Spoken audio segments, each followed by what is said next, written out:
कितना पेपर मोदी जी, मतलब सच में कितना पेपर? इतना तो बच्चों का डायपर भी लीक नहीं होता जितना पिछले कुछ सालों में एग्जाम सिस्टम लीक होता चला गया है। क्योंकि 10 साल में 90 के करीब बड़े पेपर लीक हुए हैं, जिसमें करोड़ों बच्चे प्रभावित हुए हैं।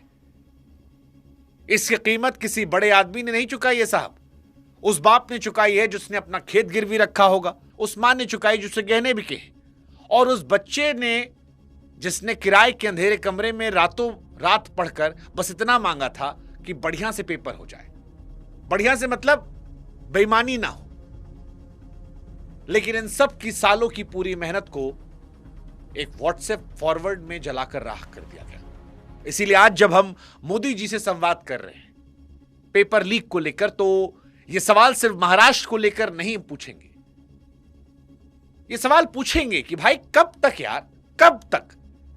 अभी नीट की परीक्षा से हम लोग ओवरकम नहीं किए थे, अब टीईटी।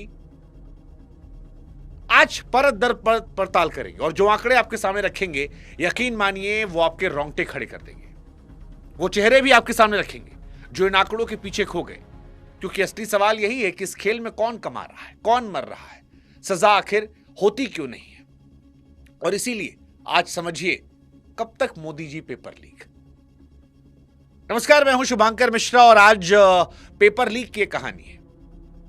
हम आप लोग से भी कहेंगे कि भाई साहब थोड़ी देर रुक कर ये वीडियो देखिएगा, क्योंकि सिया की कहानी जब हम आपको सुनाते हैं तो आप बैठ के 15 मिनट 20 मिनट तक सुनते हैं। लेकिन जब किसी ऐसे विषय पर जिसका समाज के एक बड़े हिस्से से जुड़ाव है, लेना देना है, जो लाखों का भविष्य बर्बाद कर सकता है, तो आप लोग को भी उस कहानी में इंटरेस्ट नहीं आता। और ये दोगलापन शायद सरकारों को ताकत देता है, क्योंकि वो जानते हैं कि आज बात निकली कल चली जाएगी। पेपर लीक की बात की जाए तो पिछले 10 साल में, यानी 2014 में जब से हमारे मोदी जी आए, तब से 2023 के बीच में अगर हम एक रिपोर्ट आपको बताएं तो पेपर लीक के 90 मामले सामने आए। और ये 2023 तक का बता रहे हैं, आगे की कहानी नहीं है।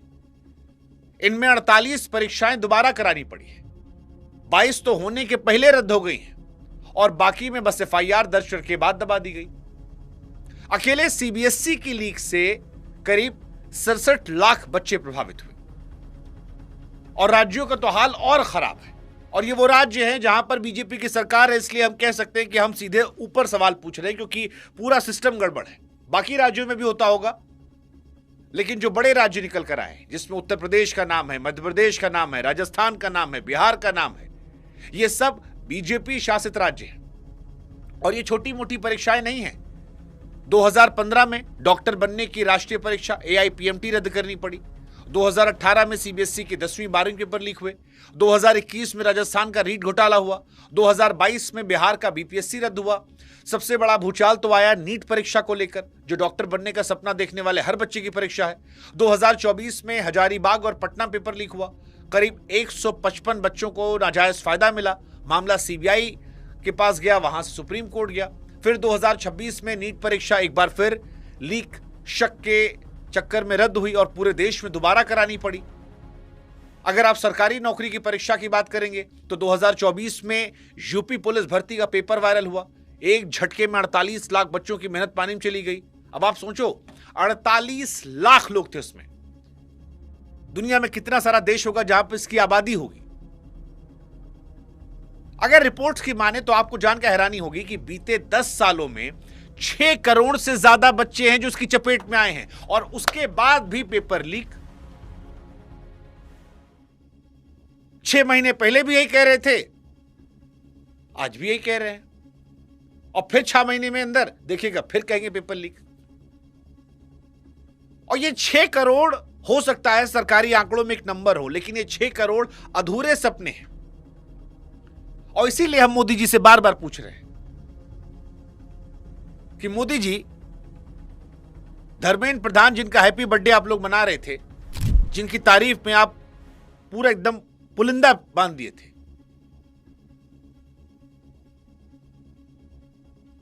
कब तक पेपर लीक? हाँ ठीक है, इस वाले में आप कह देंगे इसमें फडणवीस साहब थे, लेकिन वो भी तो आपके अपने भाई। आप लोग तो पंचायती चुनाव में भी कहते हैं कि हमारा सरकार सेंट्रल में है तो नीचे दोगे तो हम उसको भी काम कर देंगे। तो यहां पे आप पिंड नहीं हटा सकते। अब सवाल है पेपर लीक होता कैसे है। आज हम आपको बड़े आसान शब्दों में समझा देते हैं, क्योंकि बहुत सारे लोगों के मन में सवाल आता है कि इतनी सुरक्षा के बावजूद पेपर लीक कैसे होता है। तो देखिए, एक पेपर आपके हाथ में एग्जाम सेंटर में पहुंचने से पहले एक लंबा सफर तय करता है। पहले पेपर कोई बनाता है, फिर वो छपता है, फिर ट्रक में लादकर शहर शहर सेंटर सेंटर पहुंचता है और परीक्षा से एक दो दिन पहले उस शहर में रख दिया जाता है। बस इसी प्रोसेस में एक कमजोर कड़ी काफी होती है। अब वो कमजोर कड़ी प्रिंटिंग प्रेस वाली हो सकती है, ट्रांसपोर्ट वाली हो सकती है, वो जो पेपर बना रहा था फाइनल का था उसकी बेईमानी हो सकती है। कुछ करना नहीं है, मोबाइल से एक फोटो खींचिए, व्हाट्सएप पर फॉरवर्ड कर दीजिए, आगे पेपर जा रहा है, लाखों बच्चों की मेहनत एक क्लिक पर बिकने में तैयार। साला एक पेपर तुम नहीं करवा पाते हो यार ढंग से, घंटा तुम विश्व गुरु बनोगे, क्या करोगे तुम, कब तक मारोगे? और फिर कह रहे हैं यह हालत तब है जब पूरे देश में छात्र चिल्ला रहे हैं, छाती पीट रहे हैं। कॉकरोच जनता पार्टी क्या कर रही है हमको नहीं पता, लेकिन अगर सरकार यह सोचे कि 22 मिलियन बच्चों ने कॉकरोच नाम के एक रैंडम पेज को समर्थन दे दिया, तो उसका मतलब था कि बच्चे सरकार से दुखी हैं। जंतर मंतर पर वो कोई नौटंकी करे, लेकिन एक सच ये है कि बच्चे मर रहे हैं और इसलिए अब जो कोई बच्चों का आवाज उठाएगा हम उसको समर्थन देंगे। 2024 के नीट कांड के बाद सरकार ने खुद इसरो के पूर्व चीफ डॉक्टर राधाकृष्णन की अगुवाई में एक्सपर्ट कमेटी बनाई। उस कमेटी ने सुधार कई अहम सुझाव दिए, बताया कि लीक कैसे रोका जा सकता है, पेपर को डिजिटल और एन्क्रिप्ट करके भेजो, सेंटर पर छापो ताकि रास्ते में चोरी ना हो, बायोमेट्रिक जांच लगाओ, बदनाम कंपनियों को ब्लैकलिस्ट करो। यानी इलाज सरकार के हाथ में रख दिया गया था, लेकिन इनमें से ज्यादातर सुझाव जमीन पर लागू नहीं हुए। और जब संसद की एक कमेटी ने दोबारा पूछा कि भाई क्या बदला, तब जवाब नहीं मिला। कोई व्यवस्था अपने आप नहीं सुधरती, सुधारना पड़ता है।